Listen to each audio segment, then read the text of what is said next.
شیعہ سے نکاح کرنا یا ایک خاتون ہے جس کو اس کے شوہر شیعہ نے طلاق دے دی ہے، اب اس کا کیا حل ہے؟ دوستو، بھائیوں اور بہنوں، یہ ایک ایسا سوال ہے جو متعدد مرتبہ ہمارے پاس آتا ہے، اور آج آپ کی خدمت میں اس کا حل لے کر حاضر ہو رہا ہوں۔ اللہ رب العالمین آپ کو اپنے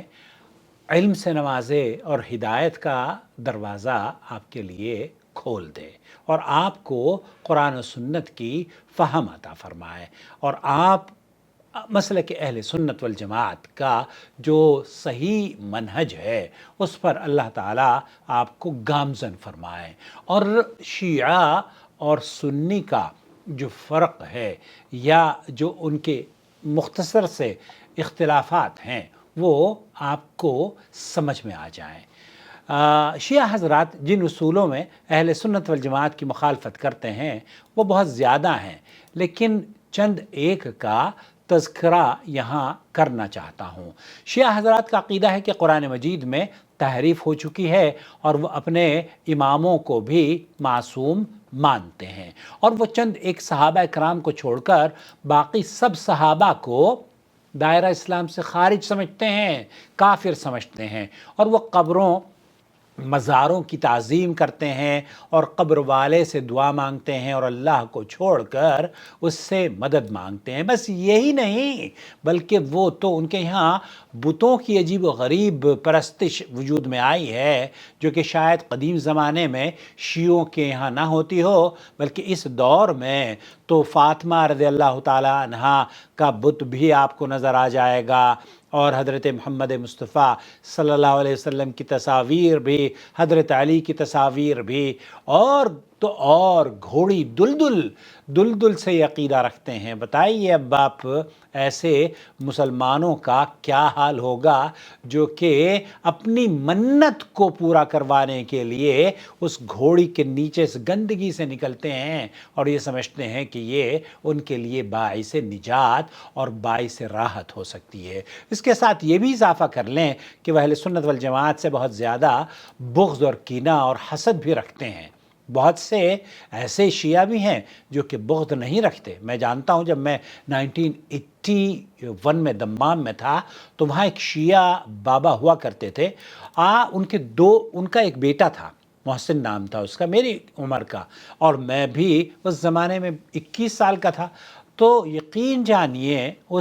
بابا بہت پیار کرتے تھے مجھ سے، واللہ جس طریقے سے اپنے بچوں کا وہ احترام، اپنے بچوں کے لیے وہ چیزیں لاتے اور اپنے بچے کو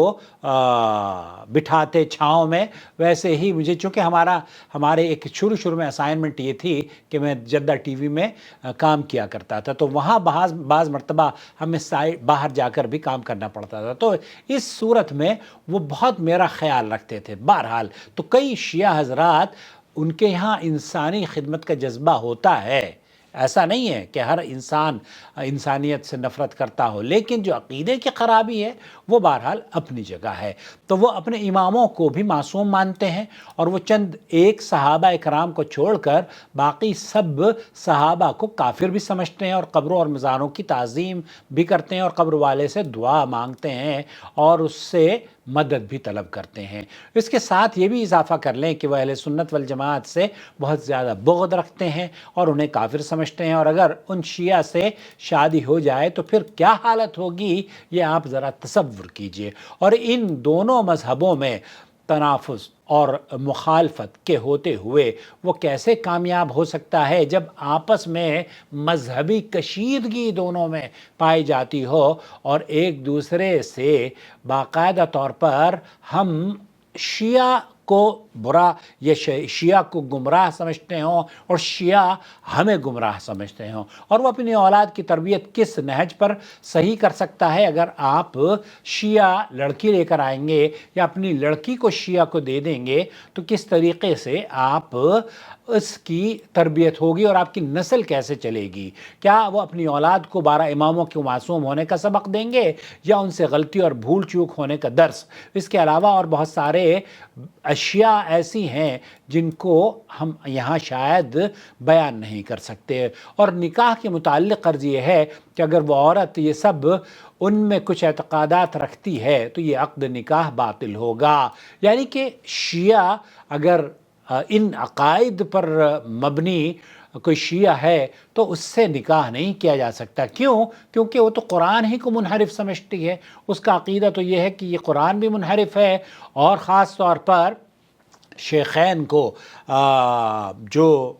اہل سنت والجماعت کے یہاں معزز اور مکرم ہیں، اور نبی کریم صلی اللہ علیہ وسلم کے یہاں بھی وہ معزز اور مکرم تھے، ابو بکر رضی اللہ تعالیٰ عنہ، عمر رضی اللہ تعالیٰ عنہ، اور اس کے بعد اماں عائشہ رضی اللہ تعالیٰ عنہ، اگر ان کو گالیاں دینا وہ سمجھتے ہیں کہ ان کے دین کا حصہ ہے تو پھر یہ نکاح باطل ہوگا، اور آپ اس سے نکاح کرنا اگر یہ سمجھتے ہیں کہ آپ حلال ہیں تب پھر آپ کو اپنی اصلاح کرنی چاہیے۔ یہ اعتقادات دین کی مخالفت ہے۔ اللہ تعالیٰ قرآن کریم سورہ بقرہ آیت نمبر 221 میں فرماتا ہے، اور تم مشرک عورتوں سے اس وقت تک نکاح مت کرو جب تک کہ وہ مومن نہ ہو جائیں۔ اور اگر وہ عورت ان میں سے ہوں جو یہ سب کچھ اعتقادات نہ رکھتے ہوں، یا مرد ایسے ہوں جو کہ یہ سب اعتقادات نہ رکھتے ہوں، یا پھر وہ عورت ان کا عقیدہ رکھتی تھی لیکن اس نے اب چھوڑ کر قرآن و سنت اختیار کر لیا ہے، یا وہ مرد اب چھوڑ کر قرآن و سنت اختیار کر لیا ہے، تو اس کے ساتھ شادی کرنا جائز ہے، اور اس غلط ماحول کو چھوڑنے میں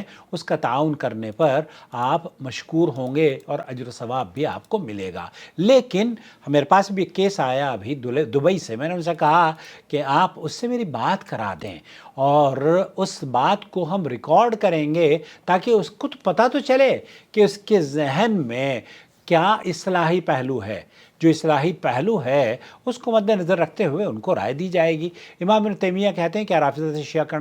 رشتہ کرنا جائز ہے، خالصتاً رافضی لوگ بدعتی اور گمراہ لوگ ہوتے ہیں۔ شیخ الاسلام کا جواب، اور کسی بھی مسلمان شخص کو اپنی ولایت میں موجود عورت کا نکاح رافضی سے نہیں کرنا چاہیے، اور اگر وہ خود رافضی عورت سے شادی کرے تو اس صورت میں اس کا نکاح صحیح ہوگا جب اس عورت سے توبہ کی امید ہو۔ یعنی کہ مرد، اب یہ یہاں تھوڑا سا آپ کو یہ سمجھنا چاہیے کہ ایک ایسے بدعقیدہ شخص سے آپ اپنی بچی کو دے رہے ہیں جس کے عقیدے کی گمراہی آپ اور آپ کے علماء بیان کرتے ہیں، تو اس سے کیسے نکاح درست ہوگا تاکہ اس کی اولاد کو خراب نہ کرے۔ تو اگر کوئی تربیت کے لیے آپ اگر اہل سنت والجماعت کا عقیدہ اختیار کرتے ہیں اور اسے تسلیم کرتے ہیں تو اسے نشر بھی کریں، کوئی حرج نہیں ہے۔ آپ کہیں کہ جب ایک انسان مسلمان ہوتا ہے نا تو وہ اپنے پہلے دروازے جو شرک کے دروازے تھے وہ بند کرتا ہے اور وہ توبہ کرتا ہے، تو جب وہ توبہ کر لے گا انشاءاللہ اس کے لیے خیر ہوگی۔ شیخ ابن باز رحمۃ اللہ علیہ اور شیخ عبدالعزیز الفوزان، دیگر علماء کے اقوال میں نے یہاں پر اپنے چینل پر پیش کروں گا انشاءاللہ تعالی، جس میں انہوں نے یہ بیان دیا ہے کہ اللہ کے نبی صلی اللہ علیہ وسلم کے امتی جو اس عقیدے پر حامل ہوں کہ اللہ رب العالمین، ایک تو یہ کہ قرآن ادھورا ہے، اللہ تعالیٰ نے جو قرآن نازل کیا ہے وہ ادھورا ہے، اور اس کی حفاظت بھی اللہ، مطلب یہی کہنا ہو گیا نا کہ محفوظ نہیں ہے، وہ تو ناقص ہے۔ ہمارا عقیدہ یہ ہے کہ اللہ تعالیٰ نے اس قرآن کو نازل کیا ہے اور وہ اس کی حفاظت کرتا ہے اور اس محفوظ ہے، اور اسی طریقے سے ہمارا یہ بھی عقیدہ ہے کہ نفع اور نقصان کا مالک تو صرف اللہ ہے۔ اگر حضرت علی رضی اللہ تعالیٰ عنہ نفع اور نقصان کے مالک ہوتے تو کیا وہ اپنی اولاد کو یا اپنے خانوادے کو یا اپنے چاہنے والوں کو اس طریقے سے مرتے پٹتے دیکھتے جو کہ ہر محرم میں ماتم کرتے ہوئے نظر آتے ہیں، خون بہاتے ہوئے نظر آتے ہیں؟ کوئی بھی نہیں چاہے گا نا۔ آپ بھی، اللہ نہ کرے آپ کو لمبی عمر عطا فرمائے، آپ بھی اگر اس دنیا سے چلے جائیں تو آپ چاہیں گے کہ میرے بچے ہر جمعرات کو ماتم کرتے ہوئے نظر آئیں؟ نہیں۔ اگر یہ عقیدہ ہے تو اس عقیدے سے اصلاح کی ضرورت ہے۔ ہم یہ نہیں کہیں گے کہ آپ ان کے ساتھ خیر و بھلائی میں پیچھے ہٹیں۔ خیر و بھلائی، سب سے بہتر بھلائی یہ ہے کہ آپ انہیں دین توحید کی دعوت دیں۔ امید ہے وضاحت ہو گئی ہوگی۔ السلام علیکم ورحمۃ اللہ وبرکاتہ۔